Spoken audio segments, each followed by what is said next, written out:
We are very happy to be here in a country that is governed by rule of law, and the fact that most of our government agencies are able to respond to the actual needs. So it's actually something to celebrate for all those who have managed to come here.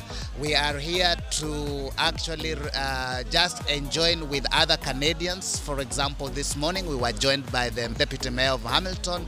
Then we had another MPP who joined us here, and they were able to hear what as a community or as a community organization we are planning, and they are very interested in that. Part of what they said they were going to do is actually to increase our network or our reach, so that we can also access some of those services that maybe our community members want. Under the organization and leadership of the Kenyan Community of Ontario, KCO, Kenyan from across Canada gathered in Hamilton to celebrate Canada Day 2024 in grand style.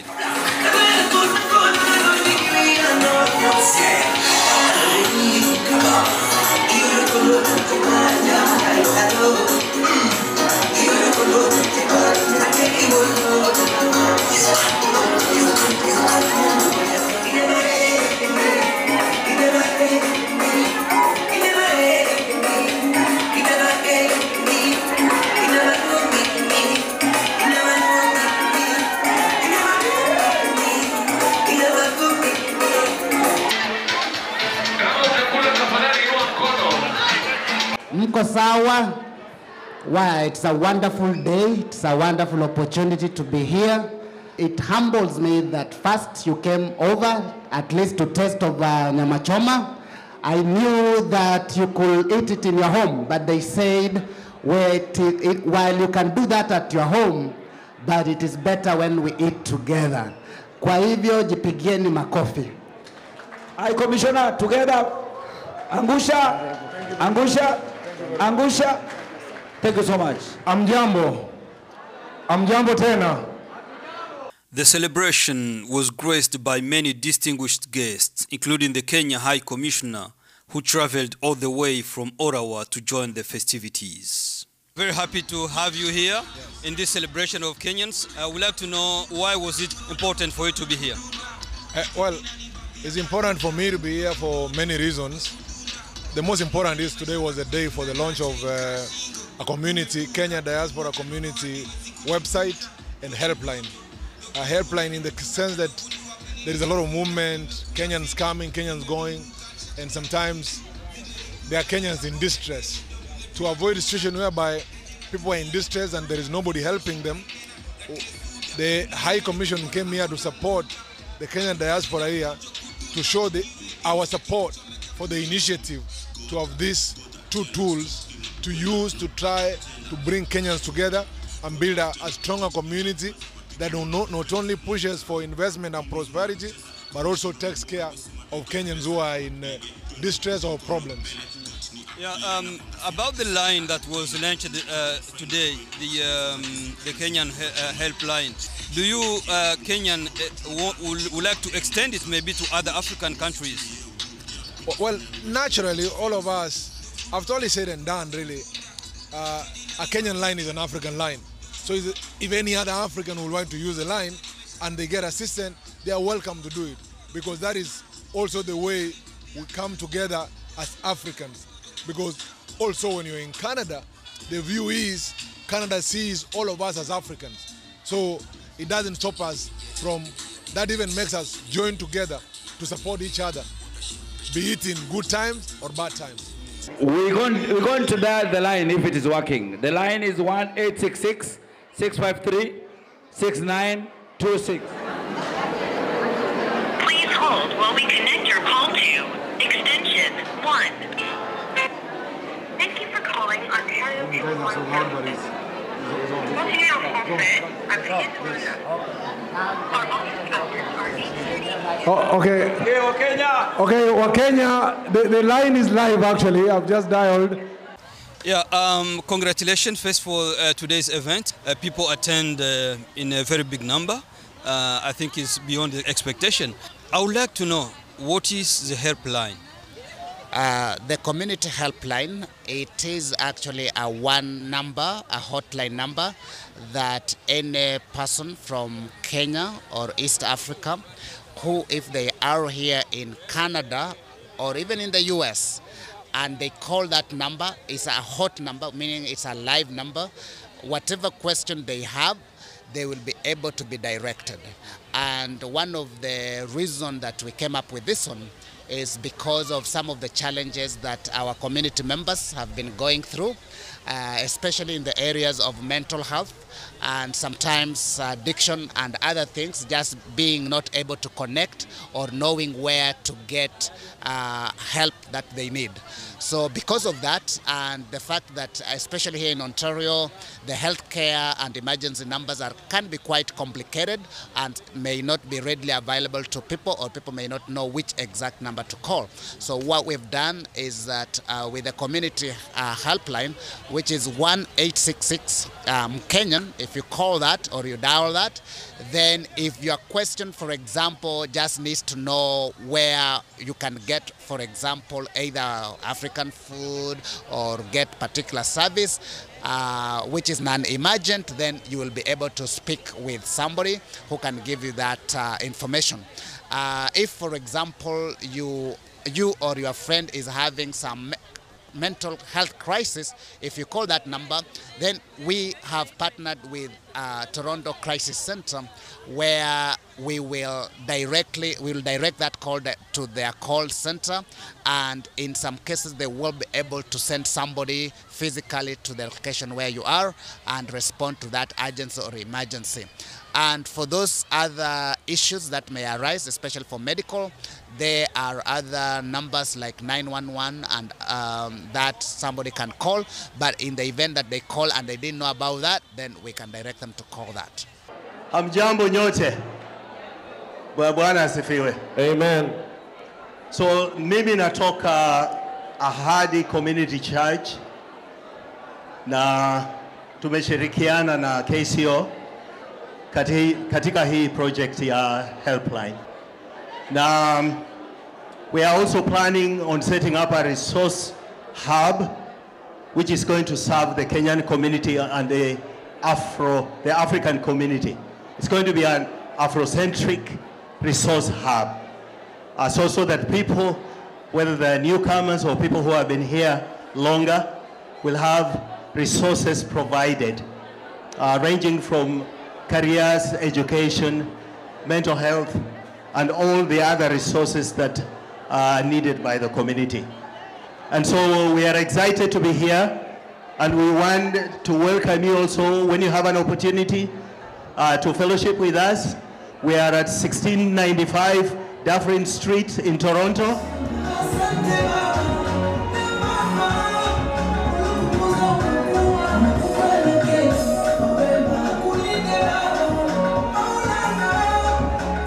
This event was not only a festive celebration, but also a significant occasion for Canadian businesspersons of Kenyan origin to showcase their enterprises. My name is FATMA NADHIR, and I'm a realtor with Keller Williams Real Estate Associates in Mississauga. So I'm happy to be here because today I presented to my community what I do and how I assist homeowners or investors or somebody who wants to sell their property and how to go about it here in Canada.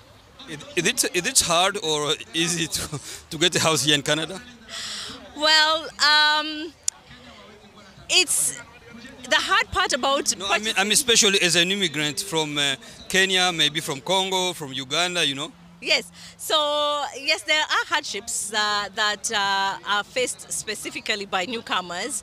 However, I believe that with the right guidance and planning, that is possible, because I have helped new Canadians who have just arrived. In fact, one of them had arrived in Canada for just 6 months. So with the right guidance on how to go about it, and of course, depending on your situation, it is possible to purchase a home in Canada. Yeah, and now there are those people watching us and they would like to know how to proceed. Well, the first thing I say is speak to the experts. Because many times as newcomers, we talk to our friends, family, and depending on that person's experience, you might end up getting the wrong information. So the first thing I say is talk to the experts in the field of real estate so that you can be guided. I've had conversations with people and they feel empowered. Not that they're ready, but they feel empowered on knowing exactly what else they're going to be doing or planning on doing for the next 2, 3, 4 years. And I know you are one of the experts, so if someone wants to contact you, what to do? Well, they can contact me via my phone. It's 416-897-5179. Or I am on Instagram and Facebook as well. My Instagram handle is FATMA_NADHIR. And yeah, connect with me. I'll be happy to help you. Diaspora Insurance is coming to talk to us. Yes. They are the main sponsors. They want to give them the mic. Such as all right. Thank you very much. My name is SIBERT here. I'm the Executive Director for Diaspora Insurance. Diaspora Insurance is a global company that's headquartered in the United Kingdom. We provide insurance products that are targeted at African migrants or expatriates that live and work in developed countries like Canada, USA, Australia, United Kingdom and Europe. So what we have realized is that a lot of us as Africans who live and work in the diaspora, if we pass away, our desire is to be laid to rest in Africa and our home countries. But most situations is that it happens when most of us don't have enough resources. So this is why you see many families end up going on GoFundMe, trying to raise up funds, or they do these muchangos or harambes, trying to put together some monies. But that process is very painful, it's very slow, and it's actually very embarrassing to many families because we are professionals who are living and working here in the developed world. But when it comes to end of life, sometimes that's not the kind of a goodbye or message, your last chapter of your life to be like that, to be a GoFundMe subject. So what we did, we came up with a product, a funeral cash cover, that allows the diasporans to cover themselves. So you take a policy, you can cover yourself, your spouse, children, and the good thing about the product as well, it allows you to cover your family members back home on the same policy.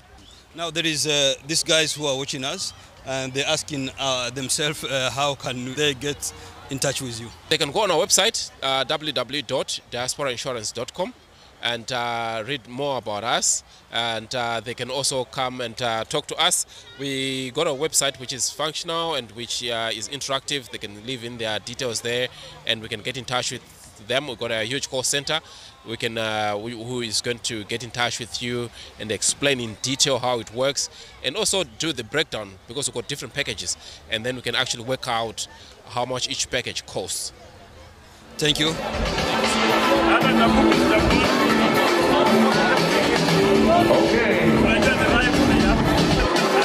All the way from Ottawa, you were here today to celebrate with us. Why that long trip? I came to represent our SACCO here. It's called Kenya North American SACCO Diaspora. That is for women, women empowering women. Women empowering women, can you tell us what is it exactly? The SACCO is where we have women. They are contributing money, just making like deposits and all that. And then what they do is they borrow loans from that. It is saving and credit. So we are so empowering women to be able to save their money and then go and borrow a loan. And then they can invest. They can buy land, they can buy apartments and all that. Each member, every month they make a deposit. And once you have had some money there, let's say you have 200,000 or you have $1 million. What the SACCO does, it gives you 4 times or 5 times the deposit you have put there. So that money, that's what they will give you, not the bank. But the SACCO is going to give you that, and then you're going to use it for investment. Actually being here, even if I drove the whole way from Ottawa this morning, it has been great to be here and just to meet Kenyans. It's wonderful. Yeah. And now if you have a last word, what can you say? And don't forget to tell those people who are watching us now and who would like to be members maybe what to do. I just want to tell members out there, especially this is because it's women. For Women SACCO, I just want to tell you, you can invest with the SACCO. If you go to KNADSACCO.com, you can go there and you can register and you can become a member. You can invest there and get the deposit, and then you can get a loan and invest.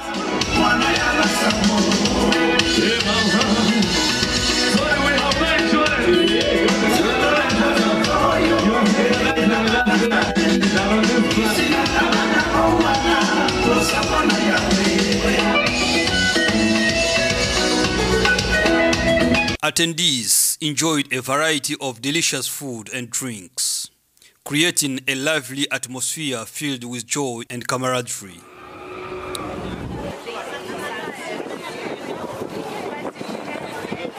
It was an excellent opportunity for networking, fostering connections, and forging new business ventures.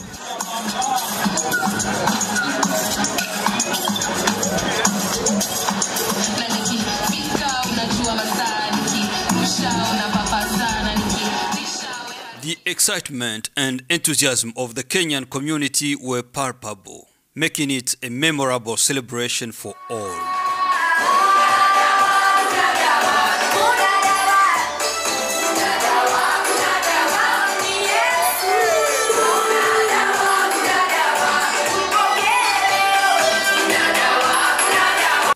Knowing the demonstration that took place back home in Kenya in the last weeks about the financial bill, it was imperative for me not to end this reportage without getting some words on it.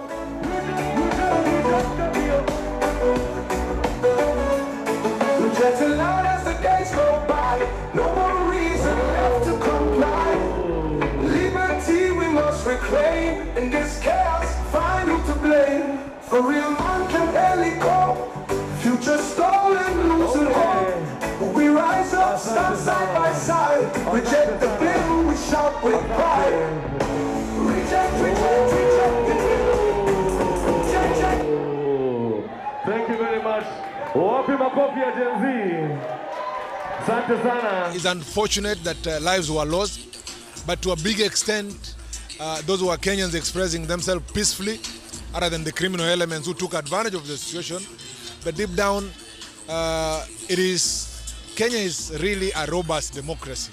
So citizens engage with the government through picketing, through protest, and it's something that is within our constitution. The only regrettable thing is the loss of lives and the injured. That is regrettable, but everything is being done by the government to ensure that there are mechanisms put in place for such events never to occur again, but also to build on what information has been communicated by the protesters to say that Kenya needs to listen to each other to build a stronger country, for indeed Kenya is a beautiful country. Thank you, sir, and we wish you a good trip back home. Thank you very much.